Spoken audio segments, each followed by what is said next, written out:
Pai Senhor, a todos os irmãos de Mauá São Caetano, que bom estarmos aqui mais uma vez com vocês, aprender mais um pouquinho sobre o Espírito Santo, subir mais um degrau.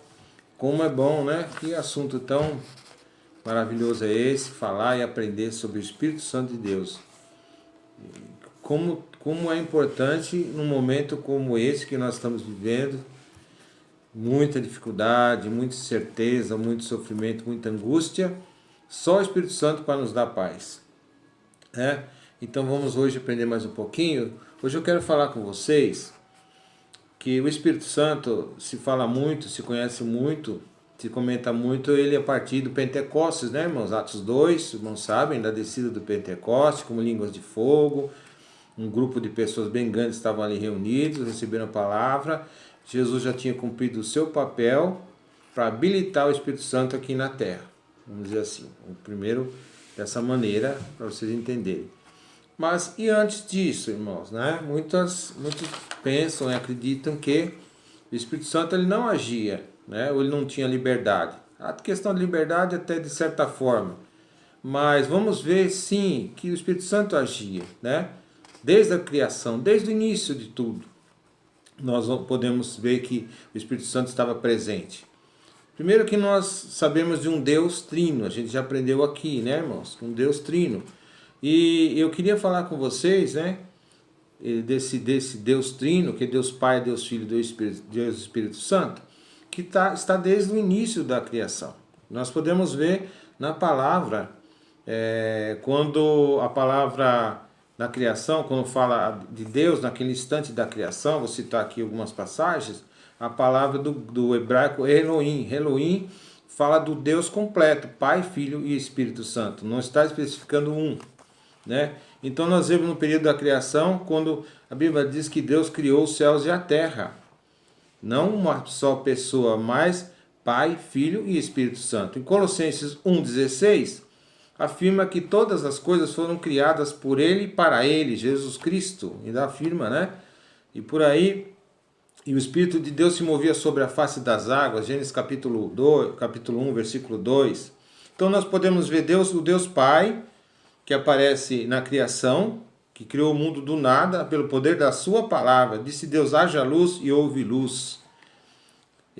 O Deus Filho, que quando o evangelista João fala sobre a criação, ele diz que o Filho estava com o Pai na criação do mundo. Né? Mais um versículo aqui, demonstrando a participação de Jesus na criação do mundo. Ele mesmo disse que ele, antes de Abraão eu sou, ele afirma que ele estava lá no início de todas as coisas. E Deus, o Espírito Santo, de acordo com Gênesis capítulo 1, versículo 2, dizia que a terra era sem forma e vazia, havia trevas sobre a face do abismo, mas o Espírito de Deus pairava sobre as águas. Então, a ação do Espírito Santo na criação.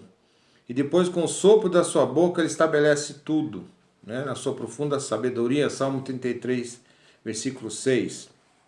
E Gênesis capítulo 1, versículo 2, como eu disse, que afirma que o Espírito de Deus pairava sobre a face das águas. Então isso demonstra a expressão pairava,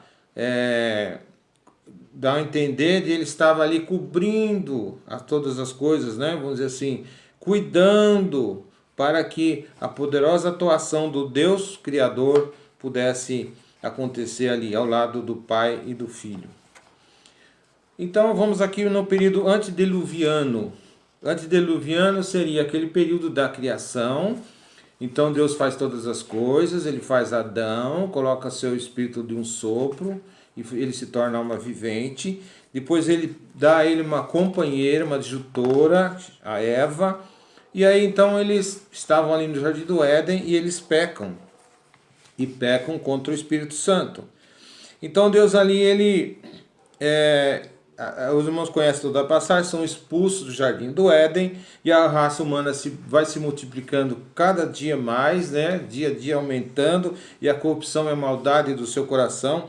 Capítulo 6, versículo 5, vai aumentando. Então Deus toma uma decisão e resolve consumir o homem da face da terra, deixando apenas através de um dilúvio, por isso se chama período antediluviano, e através de um dilúvio, comandado por Noé e a família do Noé.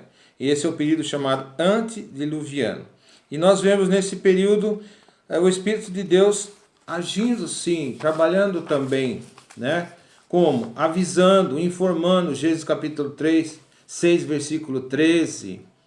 E como eu disse, a palavra de Deus nesse versículo, no original hebraico, está Elohim, onde a presença dos três, orientando, né? O Espírito de Deus orienta Noé na criação, orienta Noé como fazer todas as coisas. Aqui versículo 13 do capítulo 6 até o 22, quando ele vai dando orientação a Noé como fazer essa arca, a dimensão, de que maneira, e Noé é obediente, então constrói a arca. Então esse é o período antediluviano. Depois vem o período pós-diluviano. Esse período pós-diluviano é o período diluviano, é o período que vai do dilúvio até o Pentecostes, né? Então nós vemos sim o Espírito Santo agindo nos homens aí, de uma maneira mais específica, de uma maneira mais pessoal, né? Para se desempenhar uma função, uma tarefa, o Espírito Santo era mandado por Deus para capacitar, para orientar, para pegar algumas pessoas, alguns líderes e dar uma função e demonstrar o poder de Deus. A gente vê na vida de José, por exemplo, capítulo 41 de Gênesis, do versículo 38, quando ele vai interpretar um sonho e o Espírito Santo lhe dá a interpretação. Interessante aí, né, irmãos? A gente vê também no sujeito chamado Bezalel, Êxodo 31, do versículo 3 e 5, quando o Senhor capacita uma pessoa com o Espírito Santo para preparar o tabernáculo. Então Deus foi muito específico na construção do tabernáculo, muito detalhista, e o Espírito de Deus que comandava toda essa orientação. E diz aqui no versículo 3, do capítulo 31, esse Bezalel, Deus explica que é filho de Uri, de Ur, da tribo de Judá. E ele diz, eu enchi ele do Espírito de Deus, de habilidade de inteligência, de conhecimento em todo artifício, para elaborar desenhos e trabalhar em ouro, prata e bronze, para a lapidação de pedras, de engaste, para entalho de madeira, para toda sorte de lavores. Olha só, Deus então, através do Espírito Santo, toma uma pessoa e para o capacitar numa função específica, uma capacitação importante naquele momento na construção do tabernáculo, porque Deus é detalhista, irmãos. E o Espírito Santo então ali orientando este rapaz, este jovem chamado Bezalel. Vemos também em Moisés, o Espírito de Deus em Moisés, dizendo que ele era muito manso de espírito, né? Números capítulo 11, do 17 ao 25, foi o homem mais manso da sua época. E o Espírito de Deus enchia o seu coração e lhe dava mansidão. E também com os 70 anciãos, quando o Senhor diz para Moisés, eu vou tirar do meu espírito, uma porção do meu espírito que está em você, e vou capacitar 70 anciãos para te ajudar. Tá bem claro isso, lá em Números capítulo 11, do 17 ao 25, Deus falando assim para Moisés, eu vou tirar parte do meu espírito de você e vou distribuir em 70 anciãos. Então, Deus sim atuava com o Espírito Santo de maneira dirigida, assim como ele, porque de nós mesmos, irmãos, para trabalhar na obra de Deus, sem o Espírito Santo, nós não somos capazes. Vocês podem procurar pessoas com a maior capacidade intelectual do mundo, em qualquer área. Pode ser no louvor, uma pessoa que é instrumentista fantástico, uma pessoa que canta muito bem, uma pessoa que tem um conhecimento tremendo em muitas áreas. Se ele não tiver a capacitação do Espírito Santo, ele não pode fazer nada na obra de Deus. Ele não consegue, ele não avança. Já os humildes, os puros de coração, quando Deus capacita com o Espírito Santo, são coisas extraordinárias, que essas pessoas são usadas de uma maneira espetacular, fora de série.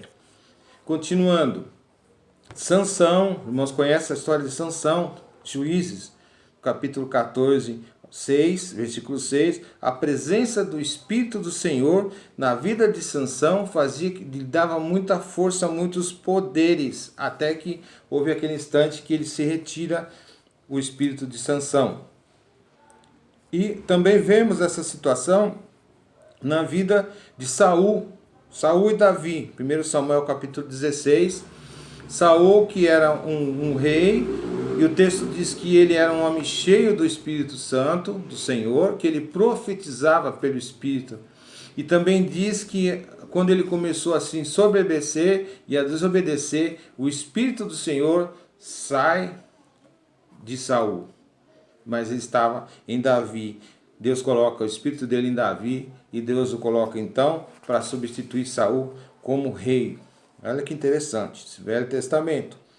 Também vemos, irmãos, aqui nos profetas, capítulo 2 de Pedro, segunda carta de Pedro, capítulo 1, versículo 21, fala de homens que falaram inspirados pelo Espírito do Senhor. Fala de Natã, fala de Elias, fala de Eliseu, profetas, né? Fala de Jaziel, fala de Ezequiel, todos falaram e foram usados pelo Espírito do Senhor. Falar em Ezequiel, ele teve a visão do Vale dos Ossos Secos, no capítulo 37, porque o Espírito do Senhor lhe deu a visão do Vale dos Ossos Secos. Que interessante, irmãos. Estamos nos embasando na palavra do Senhor. Não é pensamento nosso, não é nossa conjectura, nosso achismo. Nós estamos procurando fundamentos na palavra do Senhor. Então eu queria passar isso para vocês antes de entrar no Novo Testamento, continuar aprendendo mais um pouco sobre o Espírito Santo, para vocês entenderem que o Espírito do Senhor, ele agia assim, desde o início da criação. Ele estava com Deus, ele tinha a sua participação, ele teve uma participação importantíssima no curso da história, até o Novo Testamento, e depois de uma outra maneira assim, mais abrangente, vamos dizer assim, mais disponível para aqueles que o quisessem, que recebessem e que o recebessem através de Jesus.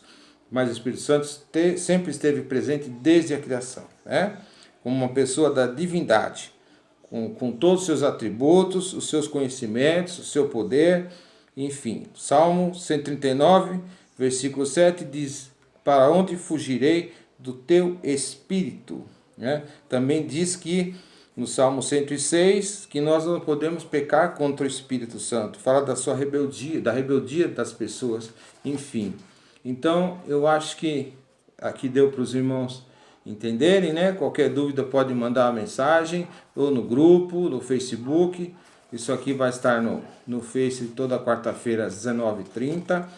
Podem postar perguntas, nós vamos aprender juntos, Vamos crescer cada dia mais na presença de Deus e aprender juntos, e vamos nos capacitar pelo Espírito Santo. E no momento em que precisamos muito, muito mais do que, vamos dizer assim, o que já tínhamos buscado e aprendido. É um momento de buscar mais do Espírito Santo, de nos encher mais. Que sejamos um vaso na mão do oleiro, que sejamos um vaso na mão do Senhor, para Ele nos fazer de novo, para Ele nos encher do Espírito, para sermos boca de Deus num momento tão difícil como esse. Louvado seja o nome do Senhor. Amém? Que o Senhor abençoe cada família nesse instante reunida. Que o Espírito do Senhor esteja nos lares, tirando todo problema, toda situação difícil, toda barreira, entrando com cura, com salvação, com libertação, tirando todo o mal do nosso meio. Eu creio e profetizo na vida dos irmãos. Tempos melhores vamos viver. Talvez o mundo não, mas nós que estamos servindo a Deus, vamos viver sempre no sobrenatural. Sempre não olhando para as coisas aparentes, mas com a visão espiritual sobre todas as coisas, em nome de Jesus. Amém. Glória a Deus.